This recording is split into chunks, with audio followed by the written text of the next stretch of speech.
All right, everybody, we're going to now welcome to Caravan to Midnight for the first time Mr. Ken Rolla. His website is freshandalive.com.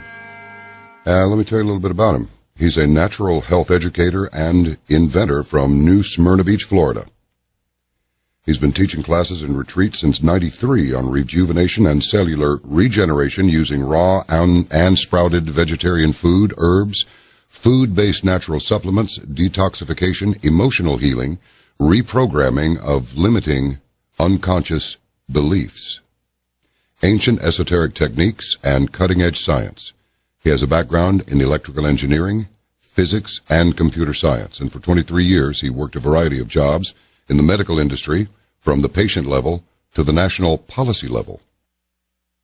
He's a cutting-edge researcher, in other words, and he studied many pioneers in the natural health movement, including Dr. Gabriel Cousens, Drs. Brian and Anna Maria Clement, David Wolfe, Dr. Robert Morse, Viktoras Kulvinskas,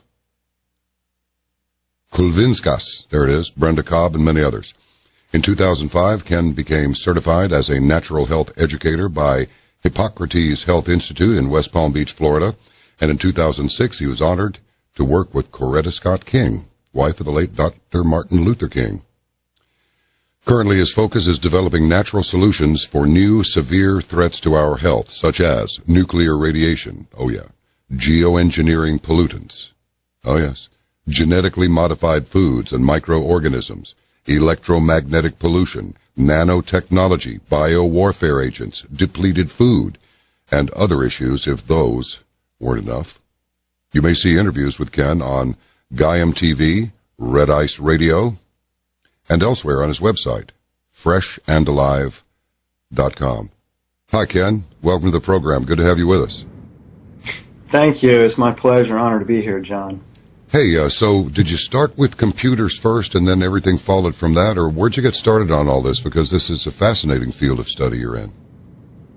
Yeah, I got interested in computers and technology early on in my life. When I was a little kid, maybe first grade, I met a kid in school whose father was one of the developers of the microprocessor, and he was a brilliant physicist, and he would take us to his lab and let us play with giant lasers and burn holes through metal and stuff like that. So I got fascinated with science and technology at a very early age and wound up going to engineering school and followed that path for a while, got into computer science, and then worked in the medical industry in that capacity. But in the course of doing that, I also had jobs as a phlebotomist working in a hospital and working in laboratories doing biological testing and things like that. So I had a really broad range of jobs and skills. I've even been a radio DJ, believe it or not. So all that kind of is melded together into what I'm doing now.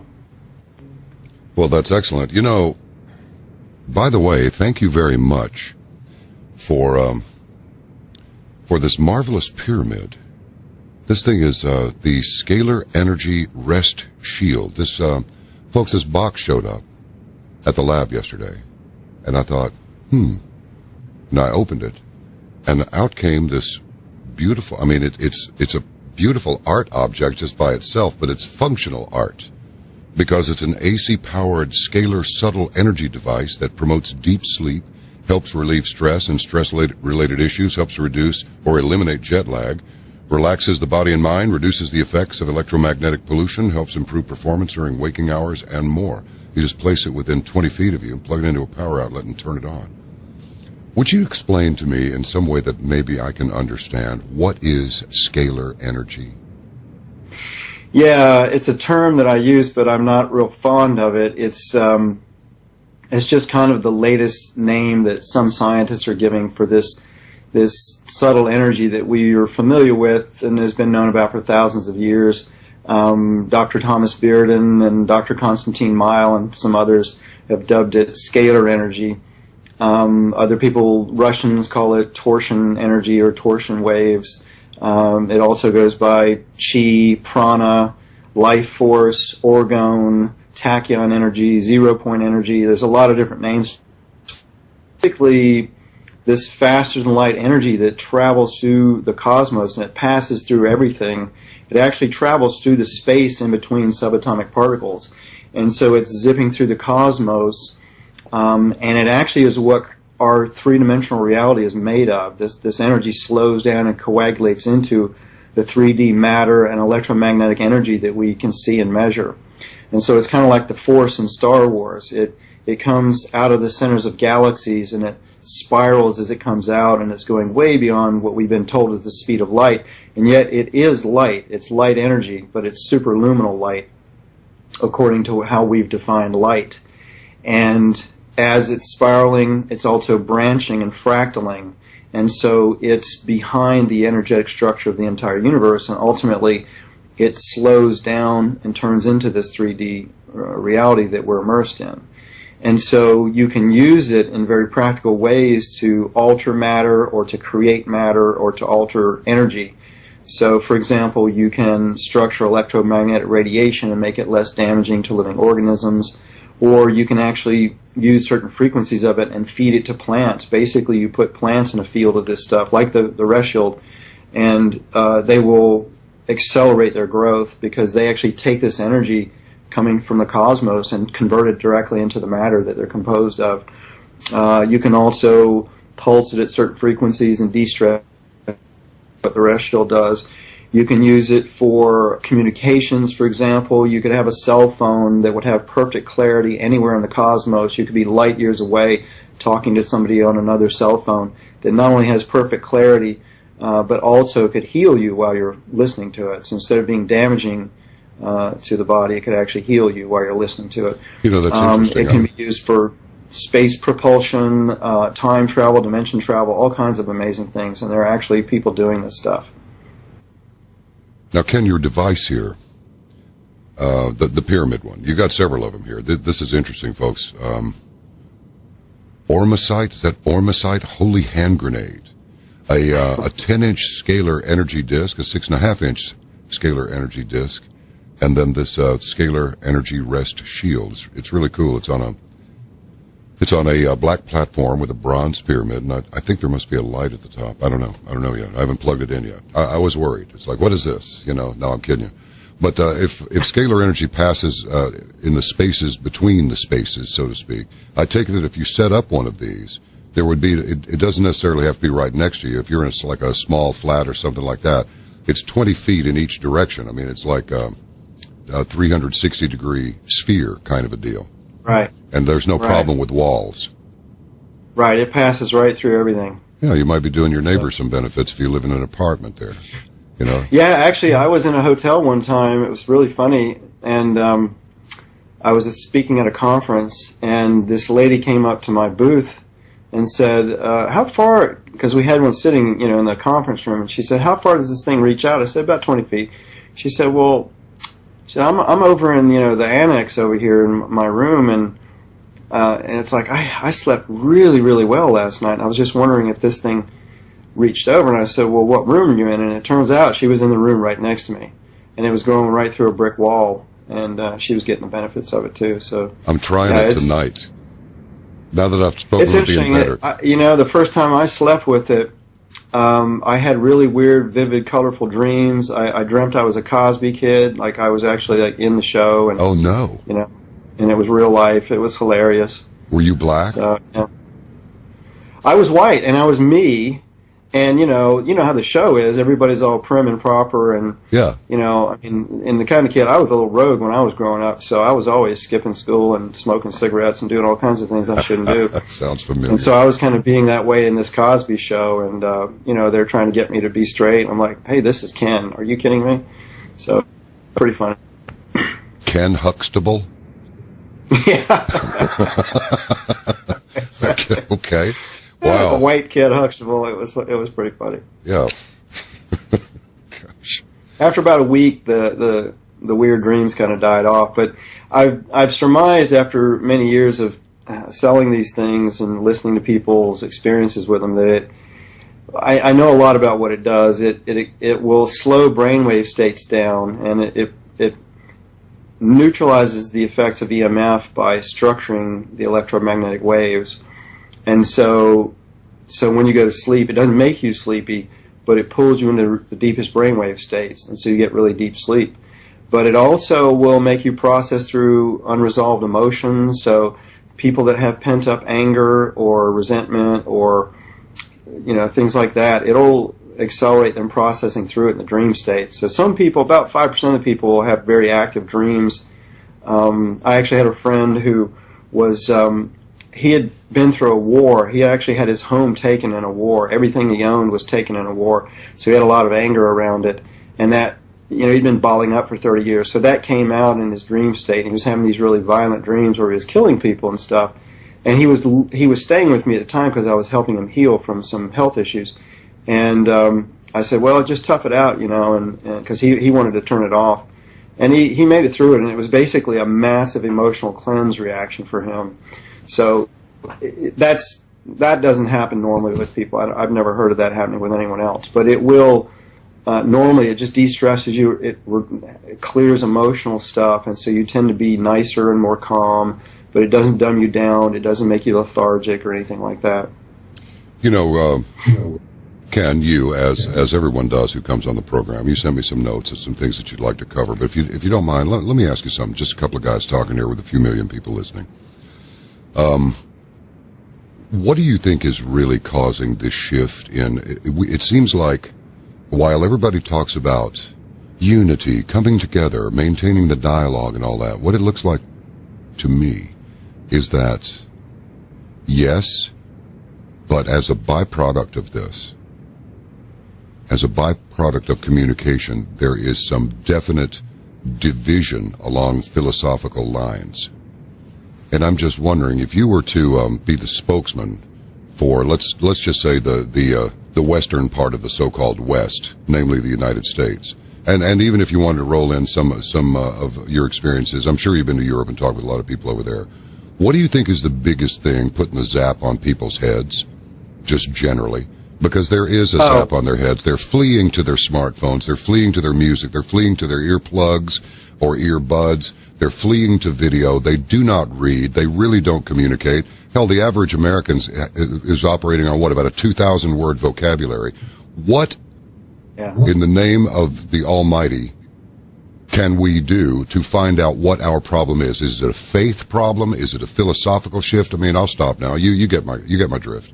Well, it depends on what level you look at. At the human level, I think, and I've been teaching this for many years, I think our biggest problem is the mind controlling of the world's population. The vast majority of people on this planet are being mind controlled through trauma-based mind control intentionally, through media, through TV, through the internet, through the news. It's trauma after trauma after trauma, these false flag operations, like yet another one, probably this one in Orlando is probably another false flag. You feed people a steady dose of trauma, and it makes them dissociate. And when they disassociate, that's the mind's safety mechanism saying, that is too horrific for me to deal with. That's not a part of my reality. I don't want that to be a part of my reality. And so what winds up happening is people's minds get fragmented, and they develop the inability to focus, but they also develop, it depends on how severe the trauma is, but this steady dose of trauma that most people are experiencing, it's kind of self-perpetuating too, because when you've been traumatized and you've got these emotional issues and you've got self-destructive beliefs and those kinds of things going on, then your kids, people around you. So there's this mind control machinery that's been going on. And it's been going on for thousands of years, but it's been in the last, really since World War II when it got really heinous, because the Nazis were using it extensively, and they developed technology and methods that were much more sophisticated than the past. And, of course, when the war ended, the United States, Great Britain, and Russia went into Germany to grab the spoils of war, and we grabbed a bunch of their scientists, and so did the Soviet Union. And so that developed into the space race, because we got a lot of rocket scientists. We got Wernher von Braun. The Russians got some of the top rocket scientists, and also the mind scientists. They found what Hitler was doing with all of these mind control programs for mass mind control and for individual trauma-based mind control. And that was brought into the military-industrial complex in the United States. And rather than being squashed, it was highly developed because, the military was afraid that if we didn't develop it, somebody else would, and they would use it against us. And that's always the justification for developing new and better ways of killing people. And so that's become inculcated into not just the military-industrial complex, but it's filtered out into corporate, into the corporate world, and also just it's being standard operating procedure now by governments to further their political agenda. So you've got this manipulation of people's minds. You've got this their realities are being created for them, and so most people are not living consciously. They're not aware. They're living like Pavlovian dogs. I mean, all you have to do is look at Facebook. The moment anything comes out in the news, there's a Pavlovian reaction on Facebook with people, and of course, like with this Orlando thing, I live near Orlando, and immediately, because the guy's got a Muslim sounding name, and there's all this hate being propagated toward Muslims again. It's whoever the boogeyman of the hour is, whether it's the Arabs and the Muslims, or the Vietnamese, or the Koreans, or the Japanese, or the Germans, or whatever era of history it is. There's this continual mind control going on, and then always creating this boogeyman out there to hate on, and then to keep us divided and conquered and fighting within each other. And so what I've been doing for the last 20 years is teaching people about mind control and how to break the programming and step out of that. And people really don't want to hear it. They don't believe they're mind controlled. They don't want to understand this stuff and step out of the box. They want to live in this reality that's being manufactured for them because it's comfortable for them. They don't have to think. So I think one of the biggest problems that we have on this planet at a human level, now I personally believe it goes beyond that to extraterrestrial influence as well, because I've had encounters with extraterrestrials, and now more and more credentialed people in the military and other areas are coming out and discussing how there's this extraterrestrial influence, because ultimately that's where it's coming from what I've experienced. When the Bible talks about principalities, that the war is not flesh and blood, but principalities, this means to me, this means actual areas, actual places in what we call our universe, not necessarily principalities of the mind as in principles that we hold, but actual places. So I don't think that you and I are very far off on that. This whole deal about, well, are we alone in the universe? It's like, well, no, we're not. I mean, are there little green men? No, they're not green. That thing. As far as the little men are concerned, most definitely. But, yeah. And it seems to... Yeah, that's been my experience. Back when I was a kid in Boy Scouts, I got in trouble because I took this badge called God and Country, and I had to meet with a church minister every week and discuss the nature of everything, the nature of religion and philosophy and the nature of reality. And this guy was trying to tell me what heaven was. He was an authority on what heaven was. And I really wanted to understand, and I looked to this man as a learned adult, and I'm just a 13, 14-year-old kid. But he's talking about heaven, and he was speaking metaphors, and I say, well, where is this place? Is this like up in the sky? Is it out in space? Is it another dimension? Is it inside the earth? And it just aggravated him to no end because he couldn't answer the questions, and I really wanted to understand, like, where is this? If it really exists, it's got to be somewhere. Like you say, there's got to be a principality somewhere. We're physical beings in a 3D universe, but there's also the realms of consciousness, and so I've thought about that ever since I was a kid, and I've explored. I've had a lot of really strange experiences. I've seen a lot of things that most people haven't seen. I've seen technologies, time travel, space travel technologies, and encountered extraterrestrials, and so I have my views on that. But more of that is coming out. There are more people coming out and talking about these interdimensional beings and these non-physical realms, and also the extraterrestrial realms. And yeah, I think it's as above, so below. beings throughout the universe that have the same. Some of them may be more advanced than us and have evolved beyond war, but certainly I think there are some that have not evolved beyond war, and I've encountered some that evolved beyond war. Wow, amazing. But artificial intelligence, definitely not. They're not for it.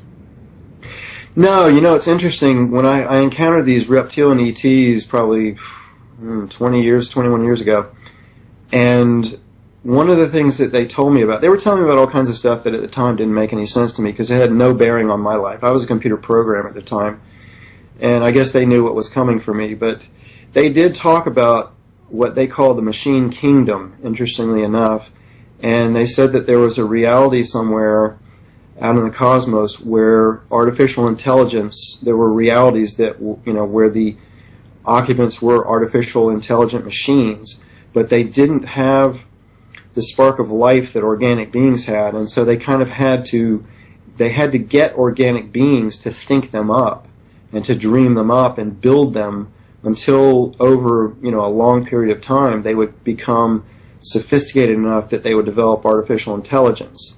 And then once they developed artificial intelligence, they would take over that reality. And so they were warning me about the pitfalls of artificial intelligence. And so now there's more information coming out about that from people like Corey Goode, who says he's been in this secret space program. There's other people, insiders in the military-industrial complex, and working in these space contracting programs that are coming out and talking to some. And also, too, I was interestingly, there's some books called the Ringing Cedars series. And the story behind it is that there were these 9 books that were supposedly written by this man named Vladimir Maigret. And supposedly Maigret went off into the taiga forest of Russia and met this beautiful blonde woman who lived out in the freezing cold winter totally naked, and had all these supernatural powers. And so he spent 3 days with her, had a baby in 3 days, and got all this information to write 9 books. Now, the real story is that Maigret knew a woman who had channeled all this information, and he had taken her channeled information against her wishes and turned it into these books. And she wound up suing him, and she won in court. But wherever that source of that channeled information came from, one of the things I found interesting was in one of the books, I think it was either book 4 or 5, there was a chapter where they talked about this machine reality, or this machine planet, where these artificially intelligent machines operated, and they needed us for that spark of life to maintain their world, and they kind of siphoned off of us in some ways, which I thought was interesting because it jived with what I was told by these reptilian ETs. Now, if that's not bizarre enough for you. No, one more time here now. Let me take another run at this. How'd you set up this meeting? How'd this happen to occur? Well, what happened was I had a lot of unusual experiences in my life growing up. I'd like have sometimes very vivid dreams where I would get information that was like totally out of left field, and I just took it for granted. I assumed everybody had those kinds of experiences when I was young.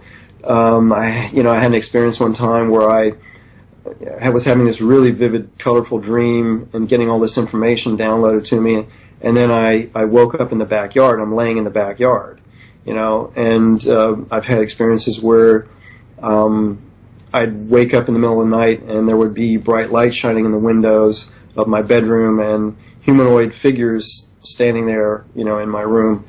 And I just thought it was just dreams, I didn't think there was anything to it. Until I got into my 20s and I read the Seth Speaks book, which is some channeled information. And it introduced me to this concept of channeling, that, maybe something outside of myself was giving me these downloads of information. And so I started talking to it, within my head, and which of course is, could totally be psychosis. And so I said, well, if this isn't just me in my head, then, who are you? And they identified themselves as extraterrestrials. And so I had conversations in my head with them for a long time. They gave me lots of really interesting information, a lot of very practical information on day-to-day living and stuff. but I kept saying, well, if I'm not just crazy and I'm talking to myself in my head, then I've got to meet you physically, because otherwise this is just, an exercise in my head. And they balked for a few years because they said that our DNA, our human DNA, had been programmed to fear them, and they hadn't identified themselves as a reptilian at that time, but they said our DNA had been programmed to fear them, and that it would traumatize me too much, and it would thwart the work that they wanted to do with me. But I kept pressing for it, and so eventually I did encounter them with a witness with me in North Carolina, out in the woods on a farm, at actually a very special place. It was at a spring where a bunch of hippies had kind of created this Burning Man type event, and they wanted to dig out the spring and make a swimming hole. And so they did that. They dug the hole out, but then they had to do something with the mud. And so they wound up deciding to make a serpent mound like Native Americans used to do. So they started piling up the mud and making this serpent mound, and it turned into this big party where people would come over a weekend, and they would bring stones and artifacts from all over the world, because these people were coming from all over. It's kind of like a little mini Burning Man. And it just was a big party. But they dug the hole out pretty big, and so they wound up with this clay mound about 65 feet long, about 3.5 feet high, and it was embedded with all these crystals and stones and stuff. Now, at the time, we didn't know what we were doing. We were just playing around. But now that I'm building these scalar devices, I know exactly what that really became, because when you take these minerals that are high in these superconducting elements, they actually they can channel scalar waves. And when you build a large mound like that, it creates a scalar wave antenna. And so this energy comes from the center of the earth, and it comes down from the sun, and this mound was basically acting like an antenna and rebroadcasting this scalar field in the area and creating a vortex. So it enhanced things like meditation or plant growth and things like that.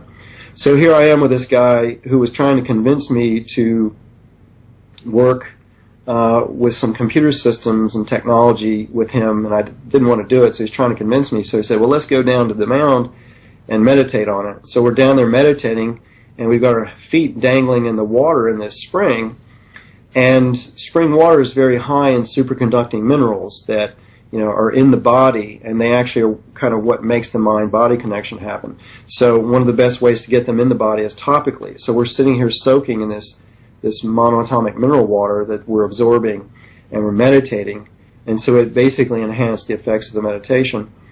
And, so I'm sitting there meditating, and these reptilians came in, as they often did, and they were speaking to me telepathically, and they would always introduce themselves and say, "We are here."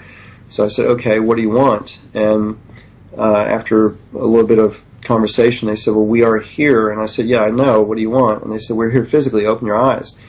And I had told the guy sitting next to me, I said, "You're not going to believe this, but I got reptilian ETs talking to me in my head." And he tells me, "Yeah, they're talking to me too."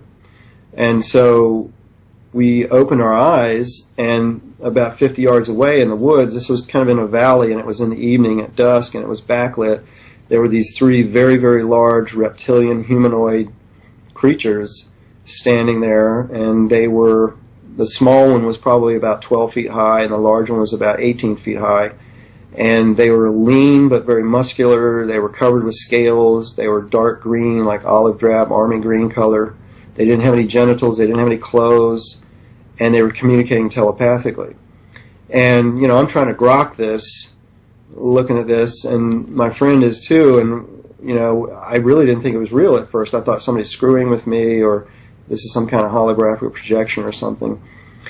But after a couple minutes, I started to realize, wow, this is real. And as soon as I started realizing it was real, I got terrified. And so I said to my friend, let's get the hell out of here. And we ran back to the house on this farm where there was a party going on. And back then I cared what people thought of me, so I didn't say anything to anybody because I didn't want people thinking I was crazy.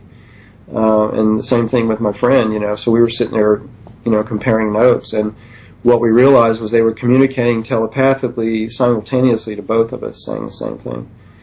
And so then later that night when I was going to sleep, and I'm kind of falling asleep, they came in telepathically again, and they said, "We told you you'd be afraid." And I said, "You're right, see you again. And for a few years after that, I was terrified that I was going to get abducted. I would go out running in the evening at night and be afraid something was going to jump out and take me away in a flying saucer. But eventually, I still had to pay the rent and do life, and so I got over it, and nothing negative ever came from it. They continued to communicate telepathically and ultimately gave me a lot of information that allowed me to develop technologies for doing things like clearing chemtrail pollutants and nuclear fallout out of the atmosphere and neutralizing radiation and those kinds of things. So it's a very bizarre kind of thing, and for many, many years I never talked about it publicly because I didn't want people thinking I was crazy. But I got over that. And after working with some really advanced technology and seeing people, getting attacked and hurt over that kind of stuff, I figured, well, people ridiculing me is no big deal compared to what these people are going through. Right. So I started speaking about it more publicly. All right. Well, so are you part of the official disclosure organization there, led by Stephen? No. As a matter of fact, I've probably been talking about this publicly now for about 10 or 11 years, and it has really been a burden because it's cut me out of a lot of opportunities. A lot of people don't want to work with me because they think I'm Looney Tunes. But now that more and more people, like Paul Hellyer, for example, the former Minister of Defense of Canada, has come out and said not only have all these countries been having ET contact, but there are 2 ETs that he knows of working in the U.S. Pentagon. So when you got people like that coming out and talking about this stuff, it doesn't sound so crazy now. No, not at all. We've had I'm not part of any kind of official disclosure. I've just been sharing my experience, and I don't have as much detail as a lot of other people have because it's been mostly telepathic, and I get bits and pieces here and there as I need them for creating solutions. These really tall aliens. Did you get a look at their skulls by chance? I did. That was one of the things that it was so stereotypical Hollywood. I thought somebody's screwing with me because their heads they looked like a cross between Mr. Worf on Star Trek and the original Star Trek. They had this character called the Gorn, which was this reptilian that Captain Kirk got in a fight with. And so they had like this reptilian face, but it had 3 ridges. They had a ridge going down the right and left side of their skull, and then one going down the middle. And it just looked so stereotypical Hollywood. I thought, oh, please, give me a break. And that's why at first I didn't believe it was real, because I just thought, somebody's piping this in holographically or something. But now that I've had many years of hindsight, I think they may have been projecting themselves holographically. I don't know if they were there physically or not. I got you. But it sure looked physical. I was just wondering if they favored those elongated skull people that have been the remains of which have been found all over Peru. They didn't have really long skulls like that from what I could see. They were a little bit elongated, but not really long. And I didn't get to see their backs, so I don't know if they had any kind of wings or anything like that on their backs, but it didn't appear to be. Gotcha. They were just very large and muscular. They had nails like a lizard. They looked very much like a lizard. This it'd be cool if we could hang out for 5 or 6 hours, do that thing, the backyard thing and all of that, because there's a lot to talk about here. But this Fukushima nuclear disaster is an ongoing problem, and I'm not sure much of the world really recognizes the severity of this problem. But you are familiar with methods to actually clear nuclear contamination. Right. And, I'm seeing and geoengineering pollutants, and most people they're kind of on the same page as to what's making up, the strontium. I've even heard there are biotics in it, and certainly aluminum oxides in it, and barium and stuff like this. But there's probably more in there. But anyway, just take it away, Ken. What do you know about it, and what can we do about it? Well, yeah, I had been seeing I used to work with individual clients, helping them heal from serious illness and life-threatening stuff, and so back in probably 2003, I started seeing more and more people with these same 3 metals in their bodies: aluminum, barium, and strontium. And I immediately suspected chemtrailing because I'd been hearing about it because I'm always, kind of staying at the cutting edge of things as far as healing stuff goes. And as more and more information came out about it, there were German scientists, for example, testing in the atmosphere and seeing these three metals. And so it became apparent to me. And then ultimately, probably by 2005, 85% of my clients had these metals in them. And so I found things to pull it out of the body, but it really ticked me off that it was in the atmosphere to begin with, because I'm in Florida, and I got in my backyard, and the skies were always milky white, and there were always these fractal patterns and longitudinal wave patterns in the clouds. And I'd heard about HARP and a lot of things. I had worked with advanced technologies back in the early 90s, like water fuel and other things, and so I knew about a lot of technology like HARP that most people weren't familiar with. So I recognized what was going on. These metal aerosols are being sprayed in the atmosphere. I was doing rainwater testing and seeing them here at my house in Florida. And so it really ticked me off that, somebody would do that. And so it was, I guess, in 2011 when the Fukushima disaster hit that I decided to do something about it, because I had worked with a few Chernobyl victims and helped them completely recover, quadriplegics and paraplegics that had been damaged by radiation. And so by that time I had figured out how to get radiation out of the body, how to neutralize it in the body, and how to heal the body and regenerate cells and, get the person healthy again. And so I knew what was coming just from what had happened with Chernobyl. When Fukushima occurred, I knew what was headed our way, and quickly, within a few weeks across the United States. And so I went online and started Googling to see, first of all, I went to see if anybody had created the earthquake that caused the tsunami with a scalar weapon, because I suspected that may have been the case. And sure enough, one of the first things that came up was a video of the Secretary of Finance for Japan being interviewed by the former editor of Forbes China. And in this interview, this secretary, the Minister of Finance, was saying that the United States had used a scalar weapon to create the earthquake at Fukushima, but that wasn't the first time, that they had actually done it a couple of times before on the west coast of Japan and created earthquakes to blackmail Japan into economic policies against China, because the United States is concerned that this alliance of nations, this BRICS alliance of nations, which includes Russia and China and South Africa and India, and now it's like 140 countries, they're working to get the world's reserve currency to no longer be the dollar. Now, the world's reserve currency is the currency that countries use to buy and sell and exchange goods and services between each other. And the U.S. dollar has been that for, I think, since World War II. So, if we want to buy something from another country, we just print up, monopoly money, U.S. dollars, and we go buy what we want. But other countries have to exchange real assets for those dollars in order to go buy something from another country. And so the United States seriously does not want that to change.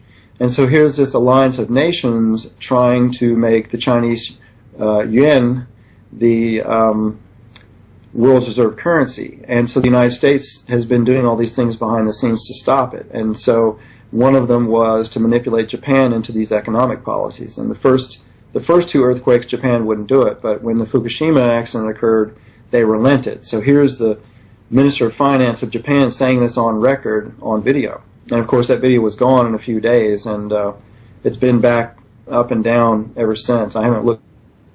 So I saw that, and I recognized what was going on. I said, well, okay, if people are using scalar weapons to create the problem, there's probably somebody out there who's using scalar energy technology to neutralize radioactivity. So I started Googling that and found out, in fact, yes, there were methods for neutralizing radioactivity using scalar waves and other technologies. There's actually 61 patents worldwide for methods for neutralizing radioactivity completely or partially. And for anybody that wants to see those patents, actually, they can go to my website at radiationlinks.freshandalive.com, and they can see these patents. 8 of them are in Japan. So we've got the technologies, and from very highly credentialed people to neutralize radioactivity. Dr. Radha Roy from Arizona State University. He was professor emeritus in physics at Arizona State. Back in the mid-'70s, he developed an affordable methodology for neutralizing radioactive waste, high-level stuff. I worked with a man named Yul Brown in the early 90s who had developed water-fueled technology, which we can talk more about, and that could also neutralize radioactivity by burning radioactive elements and altering them at the atomic level and making them non-radioactive. So I witnessed this done actually with a team of engineers and physicists and several Department of Energy officials and some senators. And the senators got very excited about it and went back to Congress to try to get the technology advanced, and they were squashed and suppressed. And the DOE people didn't believe it. They didn't believe it. They just thought, this breaks the laws of physics, therefore it can't exist, even though they saw it happen right in front of themselves with instrumentation measuring it. So anyway, we've got these technologies to neutralize Fukushima, and I knew this from working with Yul Brown. So I started looking at how we could clear this stuff out of the atmosphere. And I saw people that were doing it with these Wilhelm Reich type technologies and some Tesla technologies. And I realized I already had that technology. I was already manufacturing that technology on a smaller scale with a little device for stress relief that I manufactured. So I spent about 1.5 years experimenting with that technology and wound up developing a device that will clear a 75-mile radius of nuclear fallout and geoengineering pollutants or any other pollutants. It just basically pulls the pollution out into space so that it doesn't drop back down on us. It creates this large upside-down vortex of energy where the focus of it is out in space. So it acts like a vacuum cleaner in the atmosphere and just sucks all these pollutants out into space. And when that happens, it cleans up the atmosphere, it balances the ionization of the atmosphere, and you don't have all that pollution coming down on you, but it balances the weather, because when you balance the ionization of the atmosphere and there's no pollution there, the Earth doesn't have any reason to come through and clean it up with some severe weather. And so, it'll stop droughts, it'll stop hurricanes, all kinds of stuff. It's really amazing. And of course, I went out and started lecturing about this stuff and immediately started getting death threats, and so I had to stop talking about it, because when I had worked with Yul Brown, that people had attempted to kill him on more than one occasion because he was developing free energy technology and getting too public with it. So that's kind of how I got into all this stuff with the chemtrailing and the nuclear fallout. And since then, I've found technologies like there's this device called it's a quantum biofeedback device called a QXCI SCIO, or its newer relative, the Indigo. It's basically a combination of computer software and hardware and electrodes you hook up to your wrist and your ankles and your forehead. And it's a scalar energy device. It generates scalar waves, but it can read the subatomic energetic structure of the body, and then it can determine what's going on in the body, and then it can send scalar energy back into the body in opposing frequencies that will neutralize problems. And so I discovered that technology can actually neutralize radioactivity in the body. Because I've been 3 times now, I've gotten poisoned with radioactive contaminants and had to get it out and clear it out of my body. So that device, I found that will neutralize it in the body. I also discovered a supplement that's really, really interesting, that is a water that contains these superconducting minerals in it that have been programmed with the anti-frequencies of all known radioactive elements. So when you ingest this stuff, it goes into the body and it emanates scalar wave frequencies that neutralize radioactivity in the body. So I've kind of developed this whole protocol of things for neutralizing radioactivity in the body, and then getting it out of the body or neutralizing it within the body, getting it out of soil and out of water. There's a Japanese professor named Teruo Higa who developed this mixture of microbes that he calls effective microorganisms, or EM, and that stuff is ridiculously cheap, and you can make it yourself by taking the culture and mixing it with molasses and water and then brewing gallons of this stuff in a few weeks. And then you can take that and dilute it, thousands of parts of water to 1 part of this culture, spray it on your yard, spray it on your soil, spray it on your crops, and it will neutralize radioactivity. And I've actually got a video on that radiation links page on my website of a farmer in Fukushima City who has no detectable radiation on his soil or his crops, when all the farmers around him, they're radioactive and they can't sell it. And all he's doing is spraying these affected microorganisms on his soil and his crops. So we've got solutions for the body, we've got solutions for soil and water and the atmosphere. We've got solutions for all this stuff. It's just that it's not being let out because it would destroy, entire industries. It's like, the reason these methods for neutralizing radioactive elements is not being let out is because it would be the end of the nuclear weapons industry.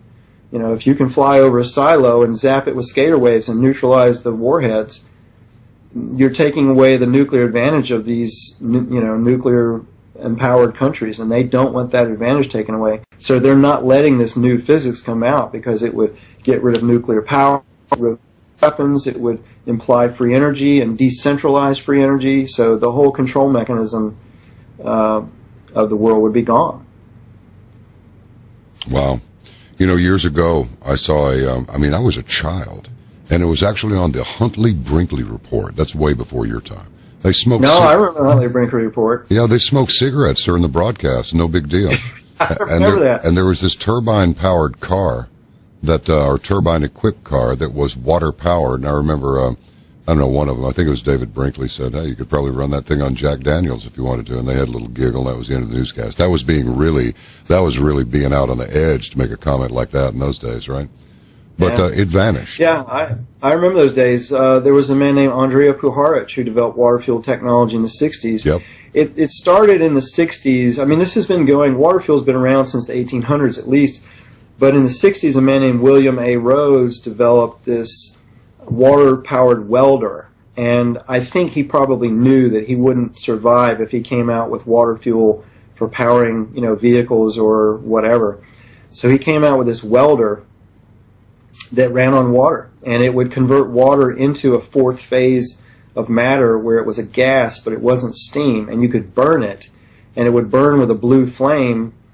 But when you would burn things with it, it would react with them at the atomic level, and it would rearrange things at the atomic level. So it had all these weird properties where you could weld anything to anything. You could weld ceramic to wood or metal to glass or, just anything. And so Andrija Puharic and also Ewell Brown, who I worked with back in the 60s, they came across that technology and they developed it. And Puharic came out with a water-powered car in the 70s. And I think it was the Rockefeller family, who he was friends with, told him, you better stop doing this or, you're going to get hurt. And so he knew what that meant, so he got quiet about it. And then Ewell Brown came out in the 80s and 90s with his water fuel technology and was going around filling stadiums and doing demonstrations of it. Ultimately, he had attempts on his life and the people that he was working with. A lot of people got hurt. So all that kind of got suppressed. And there have been many others, Stanley Meyer and a bunch of others. And I even remember back in the 70s, I think it was like 1975, on the Johnny Carson show, on the Tonight Show, a man named Edwin Newman came out with his free energy machine and demonstrated it on the Tonight Show. And of course, he was heavily attacked and, threatened and shut down. I think he might have even been jailed. And so his technology, which is still out there, there are people that are building it and running it, but, until these control mechanisms get taken down that are suppressing these technologies, it's not safe to be getting too public with them. Isn't that strange? You and I grew up in an era that welcomed invention and discovery and exploration and all that, and now it's all about suppression because I think it's because they know that we know how much they have been suppressing and how nefarious they are in making sure this stuff is shut down. If you won't go easy, they'll just throw you in the weeds. Yeah, I was listening to Laura Eisenhower, who's the great-granddaughter of Ike Eisenhower, and she was talking about how even back in the 50s, Ike knew, and he warned us about this military-industrial complex developing, and I think part of the reason why we're seeing this such well-developed suppression is because these corporations over the years have grown and conglomerated, and, antitrust laws from the 60s have pretty much been dismantled. So, back in the day, if a company got too big and they monopolized an industry, they were busted up. But all those laws have been dismantled so that you don't see much of that anymore. And we've got these massive global corporations that have developed more power and wealth than governments. So now what we've got is this conglomerate of these extra governmental corporate, control mechanisms that are running everything. And I think that's why we're seeing such heinous suppression. My uncle, who had been in the CIA, had above top secret clearance in the CIA, told me, he said, corporations are more likely to kill you these days, a little bit more likely than governments, because they take more free reign than governments. He said at least governments have a little bit of oversight on them, but corporations, they'll whack you if you threaten their paradigm. And I've seen it happen. I've had friends that have been hurt and killed by corporations when their profits were threatened. These people, some of these people out there are just having too much fun. They're, we got CERN. There are rumors, at least. I don't know if you saw that freakish dedication. I don't know how much it had to do with CERN, but I haven't looked very deeply into it. But did you happen to catch the video with the elaborate, modern dance ceremony with all these dignitaries and this cast of thousands as they celebrated the opening of some damn tunnel in Switzerland somewhere? And I'm looking at these freaking, and then I'm thinking about Shiv out there doing her dance in front of the CERN complex. And then these rumors that they're actually trying to open a portal to, I guess, either let stuff in or let stuff out, something. And now they're trying to revive everything from bacteria and maybe a virus or two that's been frozen in the tundra ice for millennia, or, make hybrid things and chimeras and all this other stuff. So, what's this about using scalar energy to bring back extinct species? And I'm wondering why anybody would want to do that, but I digress slightly. I think they're extinct for a reason. Well, it kind of ties into this freaky dance you're talking about, because I probably should get into some of the concepts and the physics of this, because it seems like just a bunch of nonsense on the surface until you understand how the scalar energy works with biology. This energy, as I mentioned before, it's zipping out of the centers of galaxies, and it's spiraling and flying through the cosmos, and it's fractaling as it goes. And it's relayed by these singularities at the centers of suns and planets. People like Nassim Haramein and others, they're actually singularities, which is like the point at the center of a black hole. It's like an interdimensional portal for this energy. And so the energy, when it comes out of the center of the galaxy, it's relayed from sun to sun to sun, outward through the galaxy. And then also the planets will pick it up and relay it and rebroadcast it as well. And as it turns out, the entire universe is a web of these black holes, and even our bodies are a web of these black holes. The acupuncture meridians, the brain neural pathways, and even the DNA are loaded up with these superconducting minerals that create these black hole vortexes, these little singularities all along our nervous system.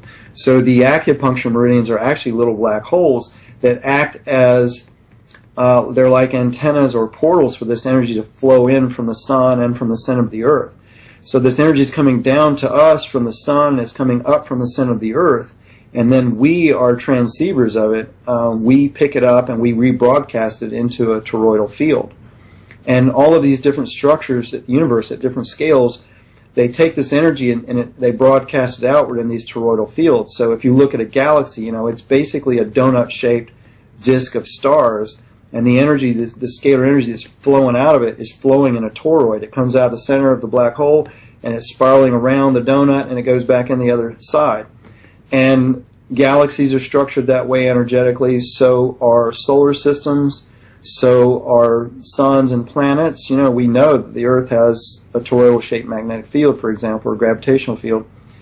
But so do human bodies, so do all living organisms. They all have these toroidal fields around them. So do cells, so do molecules, so do atoms. They all have these toroidal fields around them. So you've got this whole web of these toroidal fields with this scalar energy flowing through them. And native people throughout time have recognized this. They may not know all the physics of it, but they've recognized and somehow been shown that because people are scalar wave transceivers, we can take this energy in and rebroadcast it. So, we've developed these methods like Qigong and Tai Chi and Kundalini, Kriya Yoga, and those kinds of things, where you take this energy in, you meditate and visualize it, and then you rebroadcast it and do things with it. Well, the reason is because it can actually alter matter. It can actually alter electromagnetic energy and matter. And this is actually how our bodies heal, by the way. Our cells do this all the time. So native people, this is why they've gotten in ceremonies in circles, because one person will create a scalar wave vortex, but if you get a bunch of people together in a circle, you create a large scalar wave vortex. It kind of combines. So this crazy dance you're talking about, I haven't seen the video of it, but it would make sense. Whenever you get a group of people together, you're creating these scalar vortexes, and you can alter reality with them. And the powers that be know this very well. This is why throughout time, wherever you get people congregating, like churches or sports arenas, Michael Tellinger actually has a lot of good information on this, how these interdimensional beings and these extraterrestrials have used human beings over millennia and harvested us for this scalar energy, because it can be converted into other forms of energy or matter. And so they can feed off of us just like we feed off of cattle. We raise cattle in these farms and then we eat them. Well, some people do. And in the same way, these extraterrestrials, these interdimensionals, they harvest us for the scalar energy, the emotional energy we put off. So when you get people together in a congregation and you build something like a church roof over them with a steeple, you're creating a scalar wave harvesting system that these interdimensionals can hang out around and feed off of. But also you can do things like you can modify the weather. You can get out in a circle in your yard and you can change the weather by meditating, believe it or not. I've done this. So it's an incredible power that we have, and the upper echelons of power on this planet, they understand this, they know about this. And this is why they do all these bizarre things that they do, these occult-like things that they do. It's because they understand how consciousness works with, this scalar energy and with other things to manipulate and alter our reality. That's also why they've been very adamant about grooming and manipulating the reality that the average person believes in, because they want to keep people believing in this very limited reality so they can be harvested. So it makes sense to me that these people are getting together and doing these ceremonies. When you understand, you can actually get real world results with this. And this is what I teach people, in webinars and in my workshops and things, is how you can do practical things in your home, in your kitchen, working with consciousness and working with scalar energy, or creating it in various ways. Wow. Say, this is pretty rich stuff. It really is. This It's out there, and I know it's way out of most people's reality, and I understand it. It can sound really crazy. That's why I like focusing on what can you do with this stuff, practically speaking. Yeah. So for example, you can stick some magnets on a blender in your kitchen and put mineral water into it and vortex it and create a drink that is very high in these superconducting minerals, which you can then ingest, and it will heal the body. It can neutralize radioactivity in the body. It can enhance meditation. It can enhance your ability to create your reality. When you understand that we are scalar wave transceivers, that we capture this energy and then we rebroadcast it, and this is how we create our reality. When you hear the concept that we create our reality, it's not some metaphysical metaphor. We literally are scalar wave transceivers. We capture this energy coming from the sun and from the earth, and we rebroadcast it. And we do this individually and collectively. And so this is how this energy goes out into the quantum field, and it can alter matter within the body, but it can also help us, create the reality that we want. And there's actually a lot of scientific evidence for this. It's not just me saying this. Dr. Alexander Golod, for example, who is a Russian physicist, and high-level military Russian physicist, he was tasked with studying pyramids. when the Cold War lessened up a little bit, he had a multi-million-dollar-a-year budget, and so he started studying pyramids. And this goes back to your question, by the way, about bringing back extinct species. Golod built this 144-foot high pyramid outside of Moscow and discovered all kinds of amazing things about it. It would neutralize radioactivity in the atmosphere or in the groundwater. It would break down toxins in the air or in water and soil and make them non-toxic. It would accelerate plant growth. It would balance the weather. It would stop earthquakes. So seismic activity would cease. Well, it wouldn't cease, actually. What would happen is it would release the tectonic shifts constantly so that no tectonic pressures built up very much, so you would never have any big tremors. And so a lot of amazing things with this. And one of the most interesting things that I think he discovered with it, which gave me hope for humanity, is that they noticed these flowers growing in the fields around his pyramid that no one had ever seen before. So he called in a botanist to have the flowers examined and discovered that they had been extinct on Earth for 11 million years. And so he theorized that these pyramids, because they're scalar wave transceivers, just like human beings, they're like antennas that capture this energy coming down from the sun and up from the earth and create this localized field. And that scalar energy can alter matter.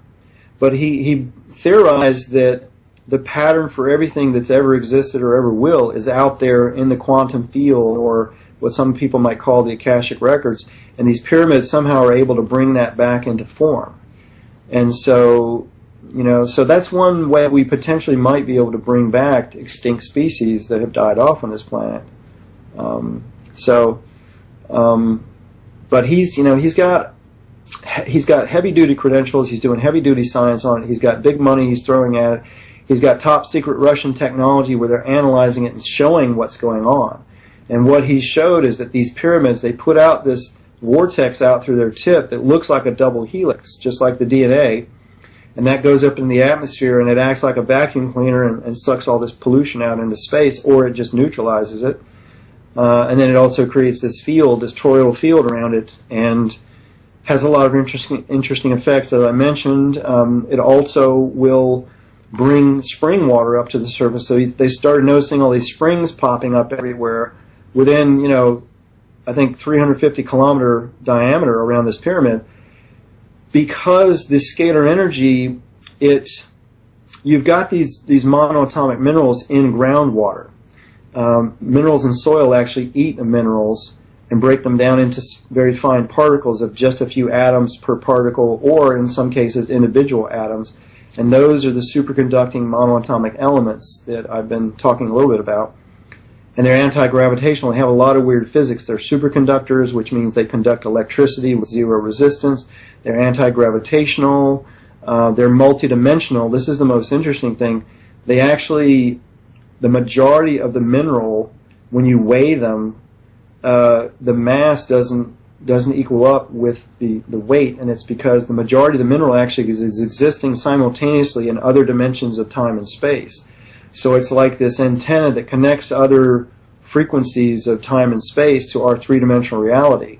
And so you get these really weird properties with it. And when you ingest these minerals, which we do in plants or animals that eat the plants, then it plugs into the DNA, it plugs into the acupuncture meridians, it plugs into the brain neural pathways and the pineal gland. It raises the superconductivity. That strengthens the mind-body connection. And then you're more able to create your reality, and you also become more conscious. You become more aware, more empathic, more intelligent, less easier to pull the wool over. And so this is what I've been teaching, is how to do this. So you can take these minerals, ingest them, get them into your food. You can use pyramids and other scalar devices to enhance your environment, clear radiation out of your environment, get it out of your body, raise your consciousness, and then you no longer, you'll see through this facade of, what this reality that's being created for you, and start to see this bigger picture and this bigger reality. And that is one of the big things that the powers that be on this planet do not want people to know, is how to do all of this. And so this is what I've been teaching for many, many years. And it's really this tried and true stuff that we've known for thousands of years.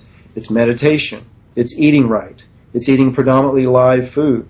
It's eating healthy living water.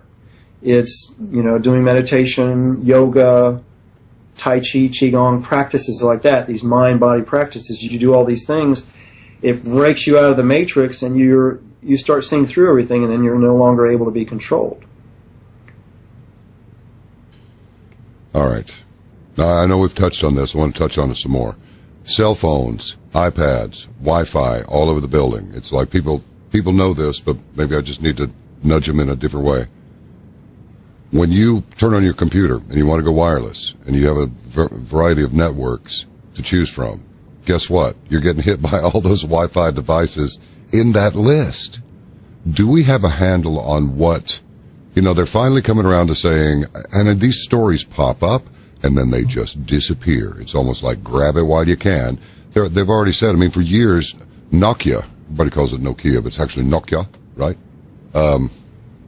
Like the Valmet rifle is Valma, okay? Even those people were saying, keep this thing at least an inch away from you. Don't let it touch your skin while you're carrying it around. Don't put it in your pocket, stuff like that. That goes all the way back like 16 years, when they were putting out their phones originally. It's like those manufacturers, it seemed like the stuff in the American manufacturers, I know Motorola, effectively invented the technology, but then everybody else ran away with it. I don't know why we keep selling patents. Oh, that's right, we don't manufacture anything here. Forget it. They're like, well, it complies with FCC, this and that, but it must accept interference. All the legal stuff is there, but there are very few health warnings there, except in like microscopic, like a tenth of a point font. So, where are all these warnings? Lately the story's been popping up as these cell phones are really, some people it's causing brain tumors, and then the stories go away. So, how badly, in your opinion, are we shortening our not necessarily our lifespan, but compromising our quality of life? You can live for a long time even if you're severely ill, but you might not want to hang around for that. So where are we, Ken? Well, yeah, I tell people, using these devices like cell phones and Wi-Fi, it's like smoking cigarettes. It's not going to get you in a day or a week, but in the long haul it will. And there was just another study that came out, and it was in the mainstream press actually, and I forget who did it, showing that clearly that cell phones cause brain cancer. So there's increasing evidence of that. And I've got tons of that on my website. If you go to that radiation links page, I've got tons of that stuff. There's overwhelming evidence. It's just that, of course, it's not getting into mainstream media or the mainstream consciousness. And what it does, first of all, what this electromagnetic radiation does, when it passes through the body, it interferes with cellular communication. The cells are constantly talking to each other with electrical impulses, electrochemical impulses, scalar waves, electromagnetic waves, radio waves, a lot of different sound also. And so there's all these different energies that cells are using to communicate with each other and to keep balanced. And when you put a strong localized source of electromagnetic radiation, like a cell phone or Wi-Fi or microwave oven, they leak certain amounts. Any of these broadband wireless technologies, they pass through the body. You've got all these waveforms that are bouncing around. Like you can turn a radio on right now and pick up radio stations or television, and it's because that stuff's being broadcast all over the place. And it's ricocheting off of, all kinds of objects. So when it comes to you, it's coming at you from all different angles in a very random and chaotic pattern. So it's coming at you from all different sides and passing through the body and interfering with cellular communication. So what can we do about this? Well, there's a lot you can do about it. One thing, of course, is to minimize the use of these devices. For example, in my home, the only wireless technology I use in my home is a cordless phone, and which, by the way, the new standards with cordless phones are what they call DECT 6, and these phones are just as bad as cell phones as far as radiation goes. So you can put protectors on your phones, whether it's a cell phone, a cordless phone, these little scalar devices that you can put on your phone they put out a little localized scatter field that will structure the electromagnetic radiation coming off the phone and make it less damaging. Now, that doesn't give you carte blanche to be living on your phone, but if you minimize your cell phone use to maybe an hour and a half per month or less, which I know a lot of people gasp at the thought, but if you use your phone like a phone and a communications device instead of using it as a computer, don't surf the web unless you really need to. Don't do email on your phone. Use your computer for those things. Just use your cell phone as a communication device. I travel a lot. I never go over an hour and a half using a cell phone, and I text people, I call people, I do surf the web on occasion to find certain things. I never go over an hour and a half. I'm not looking at videos on my phone. I'm not, hanging out on, Google Hangouts on my phone.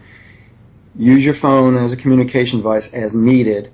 Put a protector on it, and that will minimize the radiation from that. Same thing on your cordless phones. I had an experience with my DEC 6 phone where one of my employees took my protector off my phone and didn't tell me, and I got on a 3-hour phone call, and I had such massive headaches I was out of work for a week. And so I know these things work. And of course, we've tested them too. We test people in various ways to know these things work.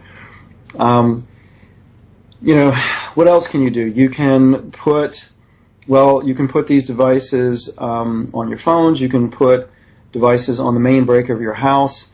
The electron flow in the wires of your house actually create EM fields on the wiring or anything that's plugged into the wiring on your house. So by putting one of these little static scalar devices on the main breaker, that scalar field will structure the electron flow and make the flow coherent. I was taught in engineering school that electricity flows in these sine waves, up and down sine waves. Well, actually it doesn't. It flows in three-dimensional spirals. And as these electrons are spiraling through the wires in your house or your building, they're not all spiraling together. They're kind of spiraling mixed up. And when they do that, it creates fields coming off the wires that can affect you negatively. If you put a scalar device on the main breaker of your building, then that electron flow will become coherent, so all the electrons are flowing together, and that will radically reduce the electromagnetic fields and electric fields coming off the wires and the devices they're plugged into. So by putting one of these devices on the main breaker, that's one way you can reduce the EMF around you. Use wired technology instead of wireless for your computers. Instead of using a wireless router with Wi-Fi, use wired connections. I do that at my house. I can't sleep if I travel and I'm immersed in Wi-Fi fields. I can't sleep without one of my Rest Shield devices or one of my portable devices, because the Wi-Fi in hotels is so strong and it's pulsing at billions of cycles per second.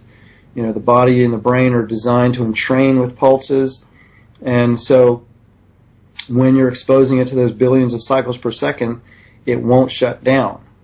And when it doesn't shut down, then you wind up, you get accelerated brainwave states at nighttime, your mind won't shut down, your brain won't shut down, you can't sleep, and then that affects the thyroid, it stresses the thyroid won't shut down, so you wind up getting all these various problems. And in fact, that's exactly what's going on with these, with this use of cell phones being so pervasive, is that thyroid problems and sleep problems and brain problems are rampant among our society.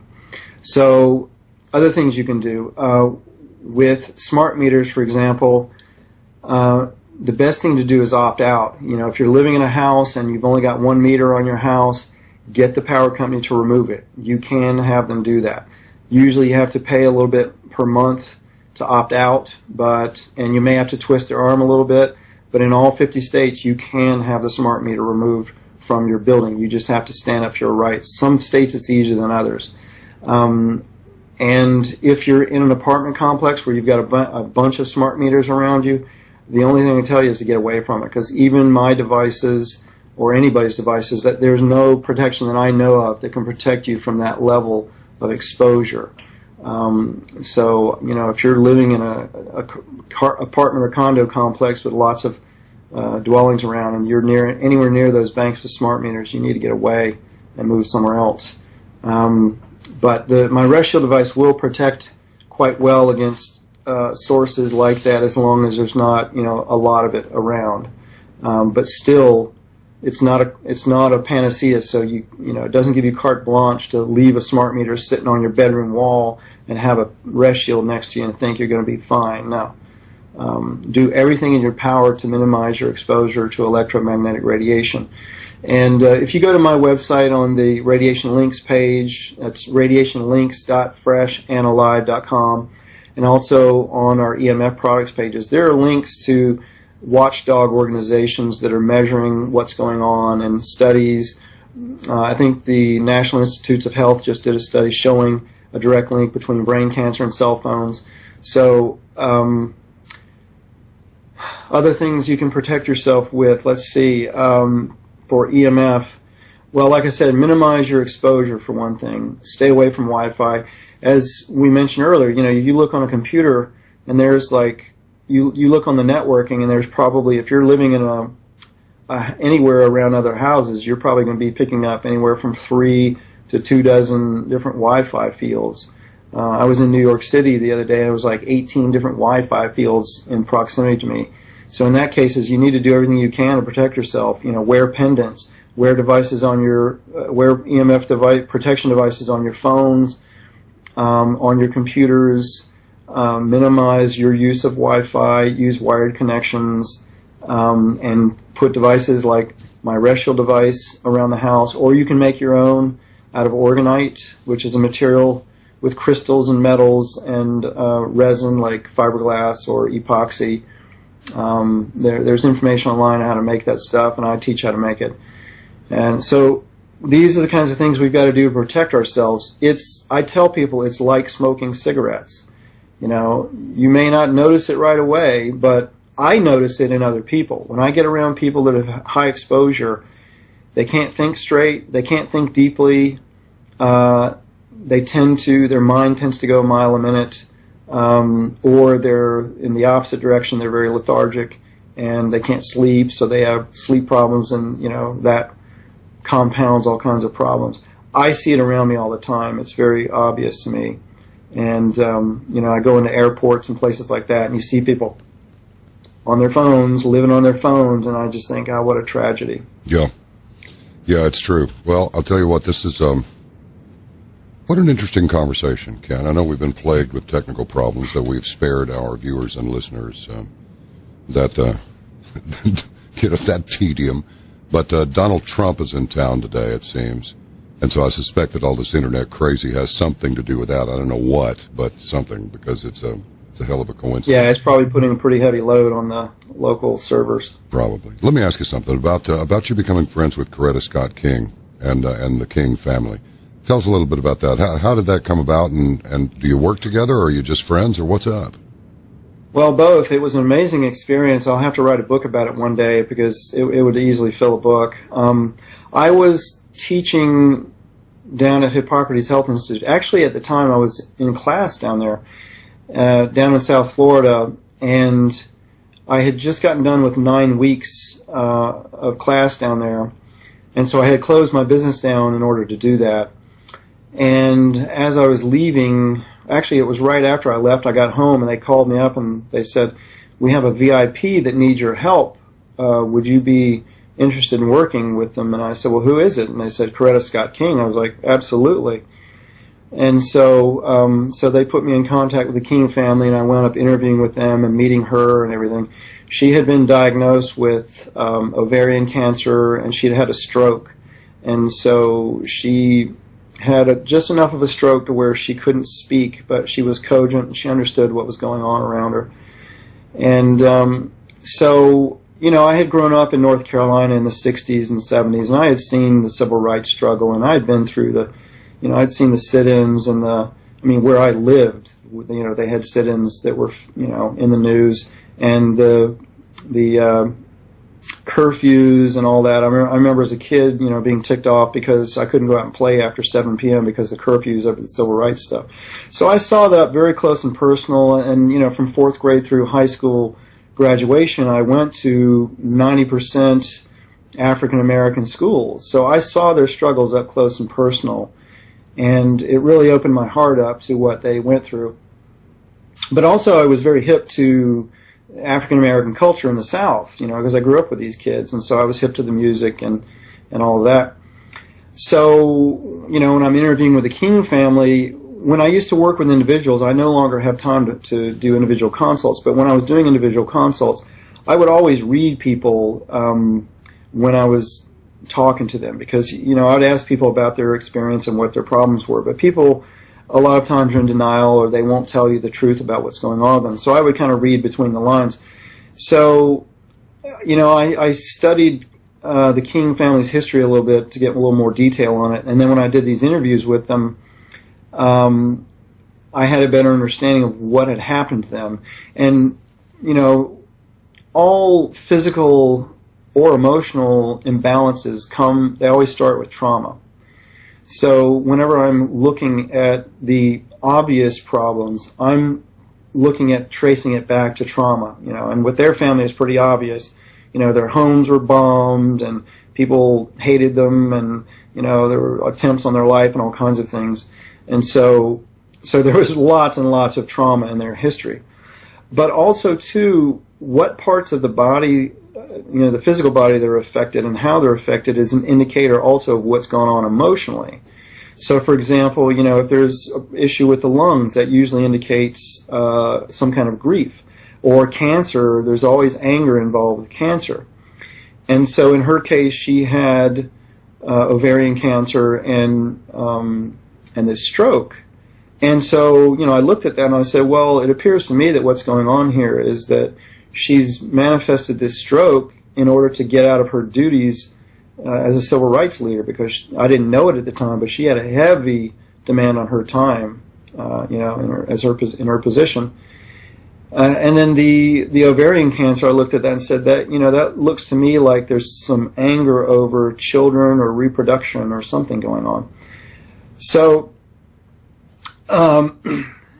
as it turns out, the King family knew some things that I didn't, and it really shocked them when I told them that. And so they really, and I told them what I thought the solution was. I said, this lady needs to get out of her roles, all of her public duties, and she also had given up a career in classical music to, work with Martin Luther King and do everything she did. And she really, really wanted to get back to that. And she was also, on the one hand, she had this sense of self. She knew her position in history. She knew her power. She understood who she was. But at the same time, she didn't have an ego about it. She was very egalitarian and very down to earth. The whole King family were this way. They were very loving, very egalitarian, very down to earth. They didn't put on any airs. And yet they knew their power.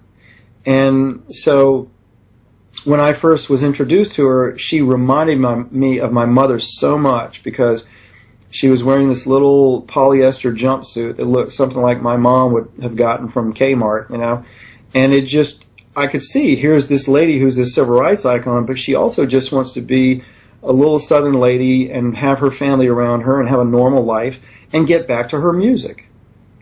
And so I told the family this, and it just floored them. They were just, amazed that I could see all that just from a quick interview.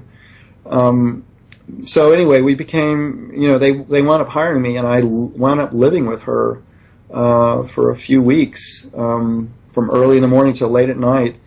And I don't know, I've never been intimidated by famous people or whatever, because I recognized they were pretty much just like everybody else. And so it was the same with her. I wasn't at all intimidated by her. She was very sweet and very kind. The whole family was. And so I just treated her like I would my own mom. And I would talk to her, and I'd read her the newspaper. And, everybody else around her was very intimidated by her. The assistants that she had. I was the only white person around her assisting her. There were a lot of African-American folks that were assisting her. But to her, they were such an icon, it was like working with Jesus, So they were very intimidated by her. And so I think she appreciated the fact that, I just treated her like a normal person. And so it was an amazing, amazing experience. She wound up, I was under the guidance of Hippocrates Institute. I wasn't working with her under my own volition. I was working for Hippocrates, and they were directing her path. And so ultimately, she got to them very, very late in the game. She was very sick, and she wound up getting worse, and she wound up going to a clinic in Mexico that had had a lot of success with cancer, and wound up dying there. And it was very interesting what happened in the newspapers after that, because apparently the powers that be didn't want it splashed all over the mainstream news that Coretta Scott King died in an alternative healing clinic in Mexico. So they had somebody in the Mexican government go to the clinic and shut them down over a technicality, over some machine that didn't have a current inspection on it or something, just so they could get it in the newspapers that Coretta Scott King went to some Mexican healing clinic that ultimately was shut down after an investigation. So it made it look like that they had killed her when they hadn't. And so I got to see a lot of stuff behind the scenes, a lot of stuff I can't even talk about that would change history books. But ultimately, it was another episode of seeing behind the scenes of things in our, what we've been told about in our history that is completely different from what really went on. It's like one of the reasons they hired me was because I had been exposed to the story of what really happened with Martin Luther King's assassination. Back in the 90s, I think it was in 1995 or so, there was a guy named Ted Gunderson who was the head of the FBI in Los Angeles, and he had retired, and he knew all this dirt on all kinds of stuff. So he started publishing this magazine called Media Bypass. And Media Bypass had an article about the King assassination, and they actually had one of the gunmen who had been a CIA mind control subject who had broken his programming and had come out to tell the story. And he went to the King family, and he went to James Earl Ray, who's the official perpetrator, the government-sponsored official perpetrator, and told them the real story of what happened. And the King family didn't believe from the get-go, from the very beginning, they didn't believe that James Earl Ray had really killed Martin Luther King, and neither did his lawyer, Dr. William Pepper, because Dr. Pepper, oddly enough, he had lots and lots of evidence showing what really happened. And so the U.S. government wouldn't allow them to open up a trial to show what really happened, even after repeated attempts and petitions by the King family. So they wound up having a civil trial, and they proved in civil court who killed King and why. And it was a combination of, I think, the U.S. government and perhaps some others. But the trial was actually televised in the United States and in the UK one time. It got on television one time, and that was it.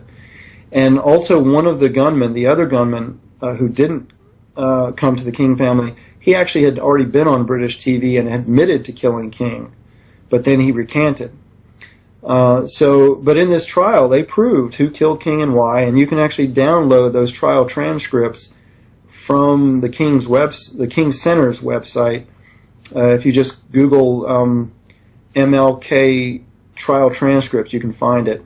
InfoWars did a really good job of creating a synopsis of it and explaining what went on, so they've got a good article about it. So that's kind of what really went on with it. The reason he was killed, there were multiple reasons, as always. One of the reasons was because he was assassinated in April of '68, and Bobby Kennedy was assassinated in June of '68. And it turns out that Martin was going to run as Bobby Kennedy's vice presidential running mate. And so, supposedly, according to what I've heard, J. Edgar Hoover and the U.S. government were terrified that King would actually overthrow the government, because he was planning on doing a 1 million-man march of poor people all across the country and collecting 1 million poor people from all across the country and then going marching on Washington and demanding that money be spent to improve the lives of poor people rather than spending on the war machine. And so apparently the U.S. government and Hoover were really terrified that he could actually overthrow the government. So they apparently killed him and Bobby Kennedy. And then I was at Coretta King's funeral, and this was pretty mind-blowing because I was at the funeral in Atlanta for Coretta King, and this is in a church with 10,000 seats. It was basically a stadium, and the 4 presidents, living presidents, were there: the 2 Bushes and Clinton and Carter. And I was shocked when Clinton got up and gave his speech. He gave a very wonderful, impassioned speech, and he apologized to the King family in front of 10,000 people for the U.S. government assassinating Martin Luther King. And I couldn't believe it. I was like, what? I couldn't believe it. I mean, all the big media were there. CNN was there, and all these news cameras were there. And then I found out, afterwards, that was completely edited out of the news feed. So it never left that room, on any news feeds. So there was a much more interesting story that went on with all of that than we were told. I'm sure there was tons and tons of stuff that went on behind the scenes with the Kings. I know, for example, the FBI was filming King and giving Coretta King videos of King doing things that they were trying to break their marriage up. And God bless her, she stuck with him through it all. But that's kind of standard operating procedure. Anybody who creates anything that can destroy the existing paradigm of control and wealth, that's what happens. They get attacked, they get killed if they don't stop what they're doing. Yeah. So it was really interesting, and it showed me how what we're taught on television and on these PBS specials and in history books, it's all made up nonsense. It's absolutely not true. It's just a fraction of the truth. Yeah, it's funny. Sex is something that most of us are born with, as well as our toilet habits and so forth. But boy, that's the one they always reach for when they want to vilify somebody. They always reach for the sex thing, as if, that's really unusual, And when I heard all that stuff about him being a philanderer, I never bought it. That just does not mean, maybe he was. I don't know, but I don't buy it. I never bought it. Well, I would say from what I saw, there's strong evidence of it. There's a lot of things I can't say because I don't want to hurt the King family. They've been hurt enough. But there were things going on, and Coretta knew it, I think. But So he was a philanderer. Well, maybe a little bit, I guess. Yeah, I'd say there's evidence for it. Okay. All right. Well, I'm buying it now. I don't suppose it makes much difference. But that also, this comes with people who change the world that way. Anybody who is making a big impact on the earth, this energy is coming from the root chakra, which is the sexual energy, and so there's a strong sexual energy behind anybody who has the power to change the world. And so you see it in any of these people who are people of influence, men. There's this strong sexual force behind what they're doing, and so that's why very often, they get caught with their pants down, sometimes literally, because the sexual energy is the motivating driver behind all the other energies, of the life force. Well, Ken, I got to tell you, it's been a very, very interesting conversation, and I got a feeling we could go on for another hour or two very easily. So why don't I just extend to you an open invitation to come back on the program and let's cover some other subjects, because you're out there doing it. And I'm going to try the device tonight. That's going to be a blast. Yeah, it'll be interesting to see, what your dreams are like. We hear funny stories, and like I say, when I first used it, I dreamt I was a Cosby kid, and I had all kinds of crazy dreams. Well, I usually see what happens. I usually drink a cup of coffee if I want to have some interesting dreams. I feel like having some interesting dreams tonight. I'll drink a cup of coffee about a half an hour before going to bed. And if I want to go crazy while I'm sleeping, I'll drink 2 cups. But I've kind of pulled away from that because it just gets stupid. Well, something else I've found recently that has given me really crazy, interesting dreams in a pleasant way. A lot of people ask me about healing, particularly cancer, with hemp. And so, I've been using other methods for many years to heal cancer and stuff like that. so I wasn't terribly interested in it. But I figured, well, I'll check it out. So I started buying hemp oil, and I got this stuff called hemp paste. And for anybody who's interested, the website is hemppaste.com. And the stuff's amazing. They've developed a strain of marijuana that has no THC in it. It's like the legal limit is 0.3%, and this stuff is at 0.2%. So it's actually legal in all 50 states. And you eat it. You don't smoke it or anything. You eat it. And it has kind of a funky taste, but you just take about the size of a pea and you eat it. Well, I've found that if I take like a double dose of it, maybe an hour or two before I go to bed, I'll have crazy dreams. It's really interesting, and fun stuff. Yeah. Well, when you're going to sleep, why not enjoy yourself instead of just lying there? Well, it will make you sleep really deep too. Yeah. It's like I'll go through this dreaming phase, and then bam, I'm out for the rest of the night. Why just sleep when you can party while you sleep? It's great. Yeah. Oh, I've also found it's really good for autism too. Kids that act out with autistic issues, it really helps calm them down too. That's a beautiful thing. Well, again, thank you for sending me the device. I'll give a report on it. I'll give My an pleasure. honest. I appreciate everything you've been doing over the years, and I've seen how a lot of people in the media have sold out. I've been really disappointed at some of the programs out there that have just turned into little tabloids with nothing of interest. So I really appreciate the way you've maintained the integrity of what you're doing over the years. Well, I appreciate you saying that. It's kind of hard. I hear I've got an AM radio in my vehicle, so I punch around and listen to what's going on. And you got one that's like, tell me what you were doing and where you were the moment that you realized that I was a genius on a spectacular level. There's that guy. And then there's the other one saying, it's all free from mainstream media. It's like, you are mainstream media. And I supported Ted Cruz. Yeah, his dad was involved in the Kennedy assassination. I'm the only one doing this. If I'm not going to do this, who's doing it? I've been doing it for 2 years and 5 months. So bleep off. But of course you can't say that. But I just did. So there you go. It's like, I'll just leave them alone, let them do their thing. I don't care. They do their thing and we do ours. It's people like you that I listen to for the news. Well, I appreciate that. This is the real news. That's what you're putting on. Ken, I got to tell you, I could make an entire show just out of the news. And I cold read a lot of this stuff, and I hate it every time. If I make the least little mistake when I'm reading, that's not good. But stuff pops up all the time. Now, some of those stories have been lying around, but I tell you, between the content and the sentence structure, sometimes you're reading a sentence and I trained myself when I was a VO guy to read ahead and somehow keep your mouth on the prior sentence while you're looking at the future sentence to be read. But I'll tell you, my brain will go, that's not a sentence. It just vapor locks me. It's like there are words and things missing here. And then what is this name? Especially the Middle Eastern names. It's insane.